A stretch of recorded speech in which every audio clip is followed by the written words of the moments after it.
டைமில் சட்டுன்னு ஒரு இஞ்சி சம்மந்தி பண்ண போகிறோம். அதுக்கு தேவையான இன்க்ரீடியன்ஸ் பார்த்துடலாம். கொஞ்சமாக தேங்காய் எடுத்துருக்கேன். இதை நம்ம மிக்சியிலுக்கு ஷிஃப்ட் பண்ணிடலாம். 2 பச்சை மிளகாய் எடுத்துருக்கேன். அந்த பச்சை மிளகாவையும் இதில் ஆட் பண்ணிடலாம். இப்போ புளி எடுத்திருக்கேன். கொஞ்சமாக குட்டியோண்டு புளி எடுத்தால் போதும். இதுக்கு காஞ்ச மிளகா எடுத்திருக்கேன். ஒரு 4 காஞ்ச மிளகா, 3 இதில் போடலாம், 1 தாளிக்கிறதுக்கு யூஸ் பண்ணிக்கலாம். இதுக்கு தேவையான உப்பை சேர்த்துடுறோம். இதை நம்ம டைரெக்டாக தயிரை போட்டு தான் அரைக்க போகிறோம். தண்ணி போட்டு அரைக்க போகிறது கிடையாது. இஞ்சி ஆட் பண்ணிவிட்டு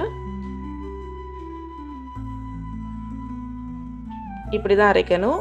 செமி கிரேவியாக இருக்கும். ரொம்ப தண்ணியாக இல்லாமல் இந்த மாதிரி திக்காக இருந்துச்சுன்னா நம்ம இதை சாப்பாட்டில் போட்டு சாப்பிடலாம். இதை இப்போ தாளிச்சிடலாம் வாங்க. நம்ம ஒரு கடாய் வச்சுருக்கோம். சூடாயிடுச்சு. தேங்காய் எண்ணெய் ஊற்றிக்கலாம். ஒரு ஸ்பூன் தேங்காய் எண்ணெய் ஊற்றிருக்கேன். கொஞ்சமாக கடுகு சேர்த்துக்கோங்க. அவ்வளோதான். இப்போ இதிலே ஒரே ஒரு காஞ்ச மிளகா போட்டுட்டு கருவேப்பிலை போட்டுட்டு நல்லா ஃப்ரை பண்ணிவிட்டு அதில் சேர்த்துற போகிறோம். நெக்ஸ்ட் வீடியோவில் மீட் பண்ணுறேன். Until then, see you. Ta-da!